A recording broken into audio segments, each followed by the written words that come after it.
Hi there, my name is Morgan-Crossley. I'm a psychotherapist and I'm also the founder of Break the Cycle Coaching. So today I want to talk to you about the mother wound and really how to heal the mother wound. This is a topic that I've helped lots and lots of my clients with over the years. I've also done a lot of work on it personally myself. So first of all, let's start with what the mother wound is. It might be a phrase that you've come across before, or it might be new to you, so I'm just going to go from the beginning with it. So the mother wound is really the gap between what you needed from your mother and what she was able to offer you. It can also be thought of as the internalization of your mother's trauma, or kind of the stuff that she really wasn't able to resolve. Maybe she didn't get the support to resolve some of her own trauma, and the impact that that then had on how she mothered you, how she formed a relationship with you. And the mother wound is what we're left with after that. It's what we kind of then carry with us into our adult lives. So let's talk a bit about how the mother wound can show up. So obviously everybody's different and things present themselves in different ways, right? But the mother wound generally is characterized by low self-worth. So the way that shows up does differ. For one person, that could mean a lot of perfectionism, trying to get things right, trying to excel, trying to achieve, trying to do things really well. For somebody else, though, it could mean that they have really, really low self-esteem and they stay small, they don't do much, they don't take any risks.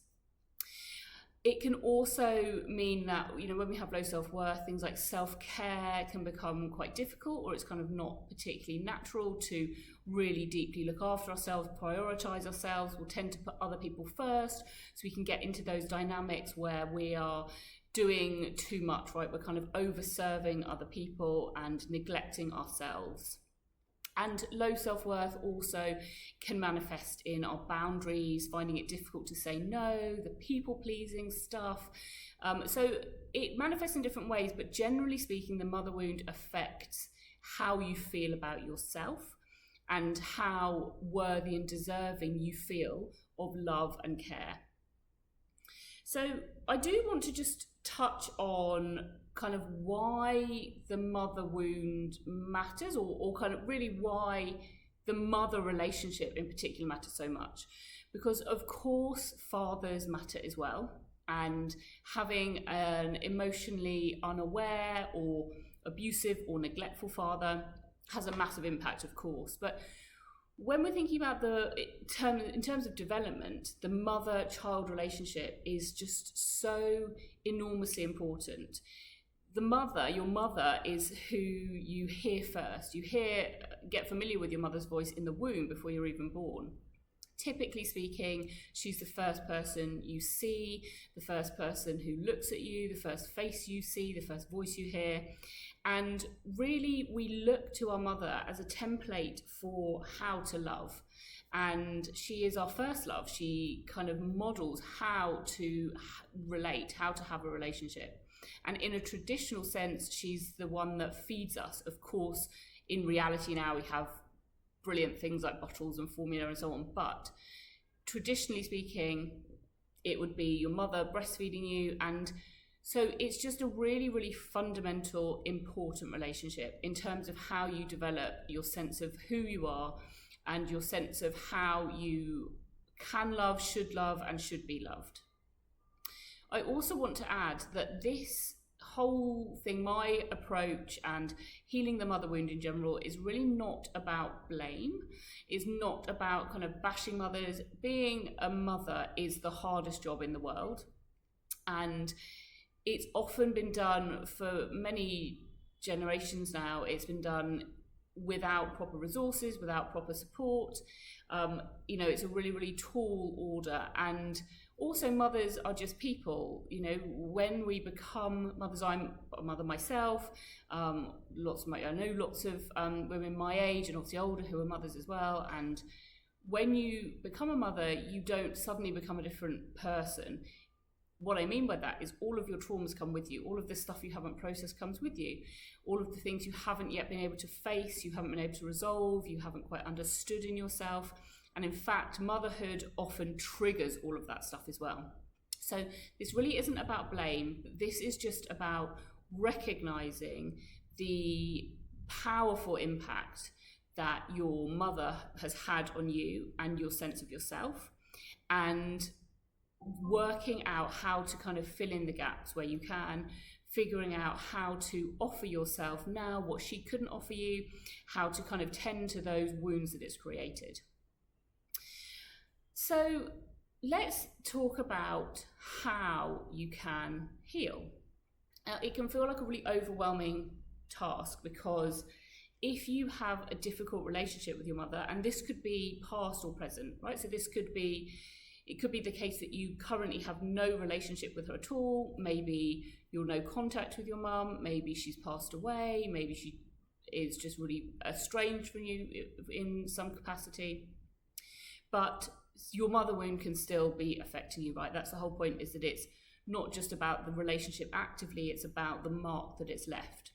Equally, you could currently have a very active relationship with your mother that maybe is difficult, it's challenging, it's frustrating, there's just something that kind of doesn't quite work about it. And also, another variation is that you have a good relationship with her currently, but you know that historically it wasn't so good. You know that actually when you were in those active childhood years, when life was probably much more stressful for your mother perhaps, that actually the way she showed up, the way she interacted with you, the way she modelled how to do things like boundaries and self-care and so on wasn't great. And you know that actually it's still kind of hanging around and lingering for you now, even though you have a good relationship with her now. Right, so there's all of these different kind of variations, but still we have to think about how we can actually process this stuff and heal. So the first part is to be getting really clear and really spending time thinking about and understanding how the relationship has been for you, how the dynamic has looked and felt for you. And the thing that can get in the way of this is guilt. It's feeling like you're betraying your mum when you're maybe questioning some of what she's done or how she's been with you. But actually we need to be able to face it and recognise that that guilt is part of the mother wound itself. That guilt is part of the whole kind of damage that it's left you with, right? Because really there is never anything wrong with acknowledging your feelings. That is not a personal thing. That is not an attack on somebody to acknowledge how you feel, to acknowledge your experience. That is living authentically. That's part of an authentic life. So it's thinking about, okay, what was the dynamic like? How was she with me? Or how is she now with me? How does she treat me now? How does she treat me then? Was she controlling? Was she smothering? Did she kind of not have those boundaries in place that you needed to keep you feeling safe in the relationship? Was she distant and disinterested? Did she enmesh with you? So enmesh means that she, it's similar to smothering, but it's even more extreme. It's enmeshing is a kind of overlapping of self, is where you maybe weren't allowed to really be yourself at all. You weren't allowed, you existed in a sense as an extension of her, right? That's enmeshment. Was she or is she judgmental and picky? She cold? All of these kind of different dynamics, and obviously it doesn't need to be limited to one. There might be quite a few things you resonate with there, or other things that you that come to mind that would describe the dynamic.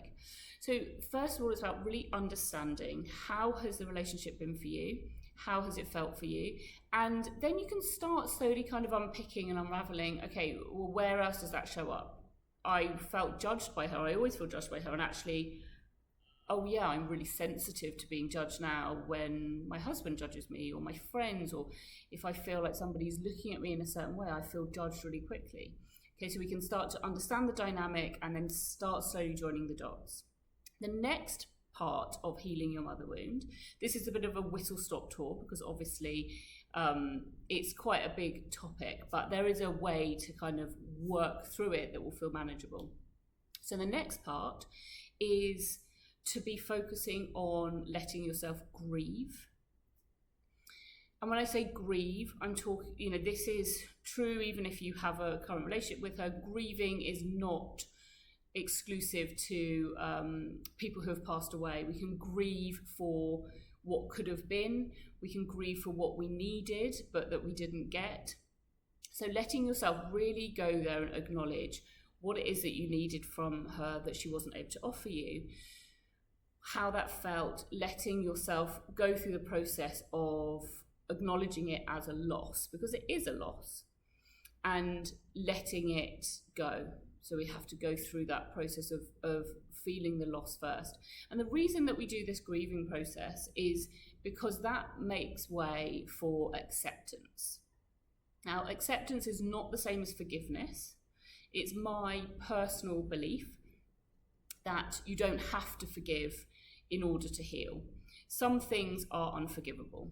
Maybe forgiveness is something that you want to incorporate into your process, but to me, you don't have to. However, I would say that you do have to accept something in order to be able to move on from it. Otherwise, we're kind of stuck in this limbo of trying to change it, of still wishing it was different, maybe still trying to change her. We get stuck in this loop of kind of fixating on the past, which ultimately keeps us stuck. So grieving makes way for acceptance, and acceptance is then a different part of the process in itself. It's allowing yourself to really recognize and kind of integrate the reality of how the relationship is, how it has been, and the fact that it is not going to change. So we start off with understanding the relationship, understanding your personal mother wound. Then we're moving through this process of grieving and accepting. And that lays a really good foundation for the next part, which is all about becoming your own mother. So self-mothering. And this is the part that can really help you sustain change long term.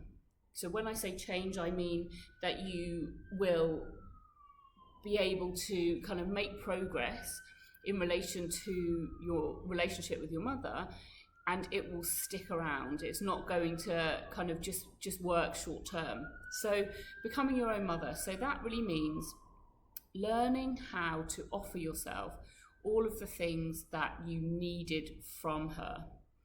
And also we can think more generally about the kind of mother figure and the maternal figure, what we need from maternal figures. So things like being nurtured, caring for yourself, deeply caring for yourself.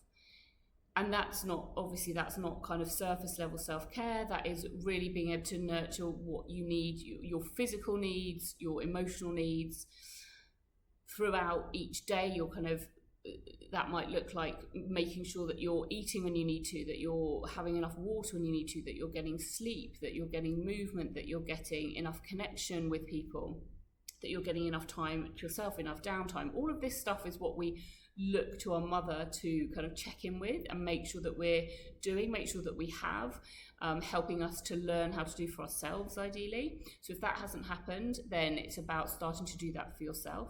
Also your emotional needs, and thinking about things like boundaries, making sure that you're not over exerting yourself, you're not giving too much of yourself away, you're protecting your energy. All of this stuff is nurture. And all of this stuff is self-mothering. And so are things like accountability and motivation. So if there's something that you want to work towards, something that you want to do, that you are holding yourself accountable and you're being gently, compassionately encouraging of yourself to follow through with what you know is going to be good for you overall. And again, that's something that we look to our mothers to do for us as children. You know, we might not have wanted to go into school that day, but our mother helps us get there. we might not have wanted to keep up with violin practice, but our mum might kind of help us, gently encourage us to do that, to follow through, so that we feel like we get that sense of achievement, we're learning new skills, that kind of thing. So this and lots more falls under the umbrella of becoming your own mother. And what this will do is it will really change your relationships, because if you're not mothering yourself, there is going to be that part of you that keeps looking to other people to mother you, right? We're going to be looking for that consciously or unconsciously in other people, whether that's partners, whether that's looking to our own children to offer ourselves that comfort, that compassion, that nurture, that love. It might be that we're looking to our friends, colleagues, whoever it might be, that we're looking elsewhere, right? Because if we've not experienced that from our own mother enough, that means that you've not been able to internalize it. So ideally this process happens where you experience enough nurture and care and consistent love from your own mother, and then you internalize it, and then you can naturally offer that to yourself. But if that hasn't happened, then you won't have been able to internalize it. You'll be still seeking it from other places, other people. And so the process of healing is really about reclaiming that and recognizing that you can offer yourself what you need. And so once you've gone through this process of healing, hopefully today this has been a bit of a good introduction for you to start this process yourself, of understanding the dynamic of moving through this process of grieving and accepting, and then becoming your own mother. And then you are ready to really kind of live fully, live in a way that feels authentic to you, that is on your terms, that isn't overshadowed all the time by your relationship with your mother, whether that's now or in the past. You know, all of these parts of the healing process I've described will stand you in really good stead if you do have a relationship with her still. It will help you with things like being more boundaried with her. It will help you with not taking on so much of her energy or her problems, or not taking her quite so personally, because we know that your mother will have has a mother wound as well. If she has wounded you in that way, then she was likely operating from her own wound. And so what we're really wanting to do is move away from that traumatized part of her, right? Because you can't fix that. You can't do anything to rectify that, to resolve it for her. She must do that on her own. Either she will or she won't. Either way, it's not for you to do. It's not, that is not for you to be burdened with. And so then you can start really living a life that feels kind of thriving and full for you. So I hope this has been helpful. If you want to do any more kind of work on this, I do have a whole course on this called How to Heal Your Mother Wound, and it kind of takes you through, it holds your hand through all of these processes that I've talked about here today. So you can find me over on Instagram, which is breakthecycle_coaching, and you can have a look into that course if you want to do this in more detail. But if not, I hope today has been enough information just for you to kind of get going and get started on this process of healing your mother wound. Thank you for listening. Take care.